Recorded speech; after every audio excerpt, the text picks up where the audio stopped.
ಆತ್ಮೀಯ H16 news ವೀಕ್ಷಕರೇ, ನಾನು ನಿಮ್ಮವ MI ಅಥವಾ ಮಲ್ಲಪ್ಪ ಜೋತವರ. ಆತ್ಮೀಯರೇ, ಈಗಾಗಲೇ ದೇಶದ ತುಂಬ ನೀವು ದೊಡ್ಡ ಸುದ್ದಿ ನೋಡಿದ್ದೀರಿ.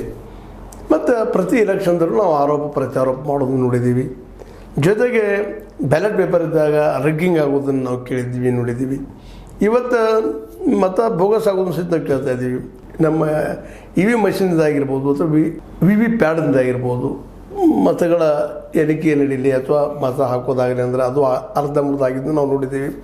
ಒಟ್ಟಾರೆ ಇಡೀ ಇಲ್ಲಿಯವರೆಗಿನ ಇವನಲ್ಲಿ ಇವತ್ತು ರಾಹುಲ್ ಗಾಂಧಿ ಅವರು ಹೇಳ್ತಾ ಇದ್ದಾರೆ ಅದಕ್ಕೆ ಇದೆಲ್ಲ ನಡೀತಾ ಇದೆ ಅಂತ ಹೇಳ್ತಾ ಇಲ್ಲ.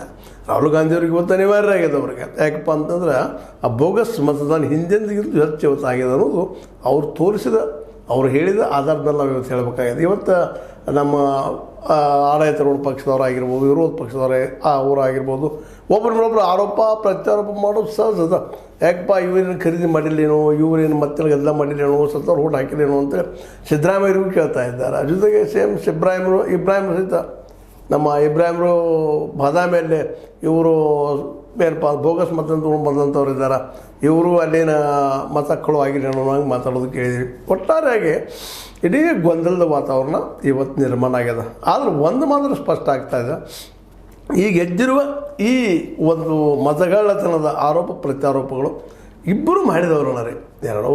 ಎಲ್ಲ ರಾಜಕೀಯ ಪಕ್ಷಗಳಿಂದ ಮಾಡುವವರು ಮ್ಯಾಕ್ಸಿಮಮ್ ಗೆದ್ದವರಲ್ಲಿ ಇವರೇ ಇದ್ದಾರೆ ಹೆಚ್ಚಿಗೆ ಇವತ್ತು. ಯಾಕಂದ್ರೆ ಆರಂಭದ ದಿನಗಳಲ್ಲೇ ಒಬ್ಬರಿಗೆ ಒಂದೇ ಓಟ್ರ ಮತ ಅಂತೇಳಿ ಆರಂಭದ ಹಂತದಲ್ಲಿ ಒಂದು 20-30 ವರ್ಷ ಒಳ್ಳೆ ಎಲೆಕ್ಷನ್ ಆಗಿರ್ಬೋದು, ಇಲ್ಲ ಅಂತಲ್ಲ. ತದನಂತರದಲ್ಲೇ ಅದು ವಿಶೇಷವಾಗಿ ಇಂದಿರಾ ಗಾಂಧಿಯವ್ರ ಕಾಲದಲ್ಲೇ ನಿಧಾನಕ್ಕೆ ಇಂದಿರಾ ಗಾಂಧಿಯವರ ವ್ಯಕ್ತಿತ್ವ ಈ ಒಂದು ಜನರಿಂದ ದೂರ ಸರದಂಗೆ ಅಥವಾ ಫಾಲ್ಸ್ಗಳು ಫೇಲ್ ಆದಂಗೆ ಇಂಥ ಒಂದು ಕೆಲವೊಂದಿಷ್ಟು ಘಟನೆಗಳು ಹೆಚ್ಚಾಗ್ತಾ ಬಂದು ಅನ್ನೋದು ಸಹಿತ ನಾವು ಇತಿಹಾಸದಲ್ಲಿ ಗಮನಿಸಬೇಕಾಗಿದೆ.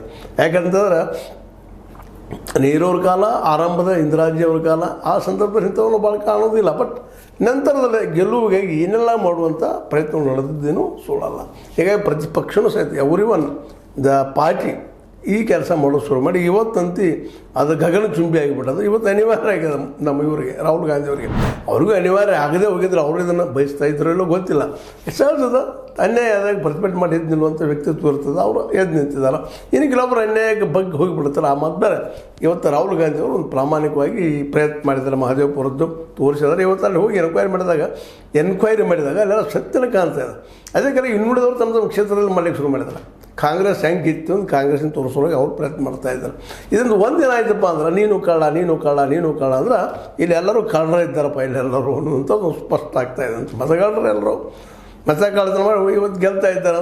ಅದಕ್ಕೆ ಇಂಥ ಒಂದು ಕ್ಷೇತ್ರಕ್ಕೆ, ರಾಜಕೀಯವಾದಂಥ ಪವಿತ್ರ ಕ್ಷೇತ್ರಕ್ಕೆ ಇವತ್ತು ದುಡ್ಡಿದ್ದವ್ರು ಯಾಕೆ ಎಂಟ್ರಿ ಹೊಡಿತಾ ಇದ್ದಾರಪ್ಪ ಅಂತಂದ್ರೆ, ಕೋಟ್ಯಾಧೀಶರು ಯಾಕೆ ಎಂಟ್ರಿ ಹೊಡಿತಾ ಇದ್ದಾರೆ ಇಲ್ಲಿ ಉತ್ತರ ಅದ.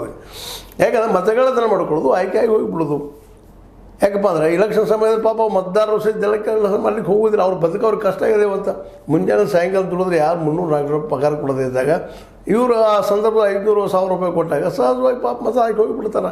ಮತದಾರರ ಬಗ್ಗೆ ಎನ್ಕ್ವೈರಿ ಮಾಡಲಿಕ್ಕೂ ಹೋಗೋದಿಲ್ಲ. ಇವತ್ತು ಏನಾಗಿಬಿಟ್ಟದಪ್ಪ ಅಂತಂದರೆ ಕಾಂಗ್ರೆಸ್ಗೆ ಅಳಿ ಉಳಿನೂ ಪ್ರಶ್ನೆ ಬಂದದ್ದು.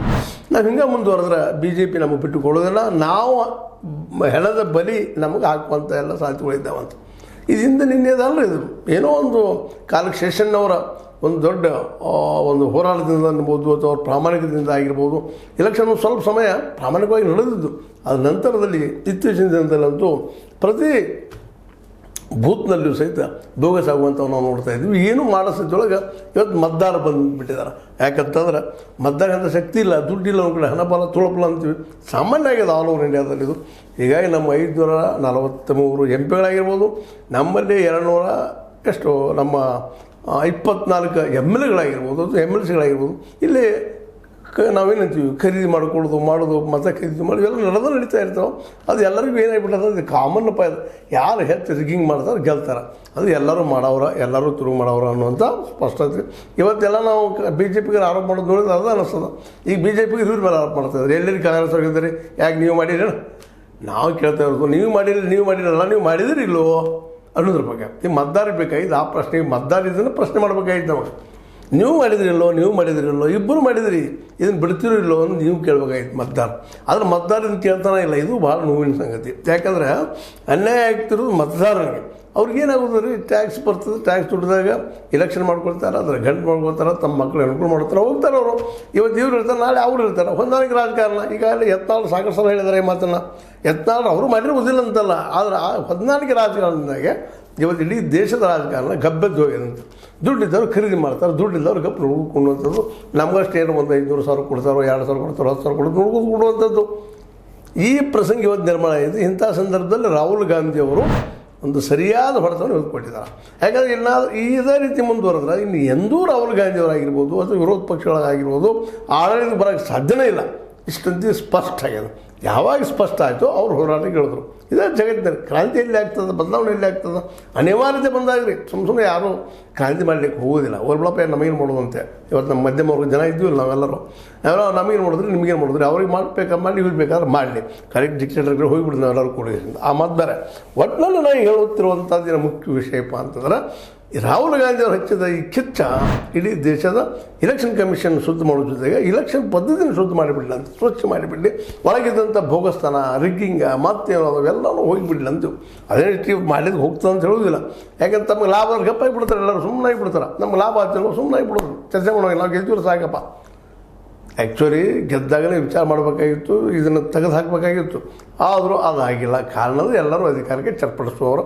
ಇವತ್ತು ಸ್ಪಷ್ಟ ಆಗಿಬಿಟ್ಟದು ವಿರೋಧ ಪಕ್ಷಗಳಿಗೆ, ಅದರಾಗೂ ರಾಹುಲ್ ಗಾಂಧಿ ಅವರಿಗೆ. ಯಾಕಪ್ಪ ಅಂತಂದ್ರೆ ಸಹಜವಾಗಿ ಅವರು ಅಧಿಕಾರದ ಮನೆತನದಿಂದ ಬಂದಂಥವ್ರು ಇದ್ದಾರೆ, ಅವ್ರ ಅಧಿಕಾರ ಉಂಡವ್ರು ಇಡೀ ದೇಶ ಅವ್ರ ಮುಂದೆ ಸಲಾಮ್ ಮಾಡ್ಕೋತಿದ್ದಂಥದ್ದು ದೊಡ್ಡ ಮನೆತನ. ಹೀಗಾಗಿ ಇವತ್ತು ಅದೆಲ್ಲ ಹೋಗ್ತಾ ಇದೆ ನಿಧಾನಕ್ಕೆ. ಅದರಲ್ಲೂ ಮೋದಿಯವ್ರು ಬಂದ ಮೇಲಂತೂ ಇನ್ನಷ್ಟು ಜೋರಾಗಿ BJP ತನ್ನ ವ್ಯಕ್ತಿತ್ವ ಬೆಳೆಸ್ಕೊಳ್ಳಿಕತ್ತದ, ಅಧಿಕಾರ ಇಡ್ಲಿಕ್ಕತ್ತದ ರೀ.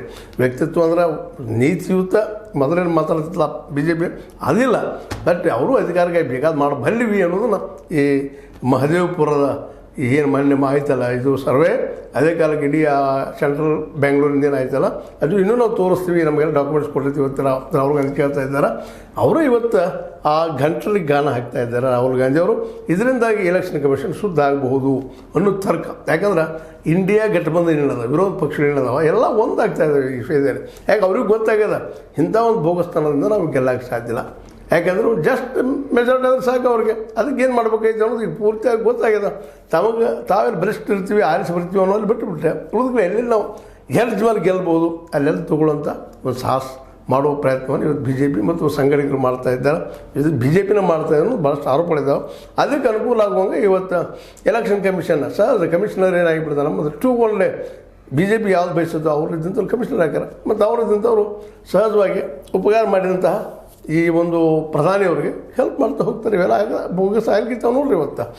ಇದನ್ನು ಇವತ್ತು ಆಗೋದು ಕಾರಣ ಅಂದರೆ ಇದು ಅಧಿಕಾರಕ್ಕಾಗಿ ಅವ್ರಿಗೆ ತಂದು ಕೊಡಿಸುವಂಥದ್ದು.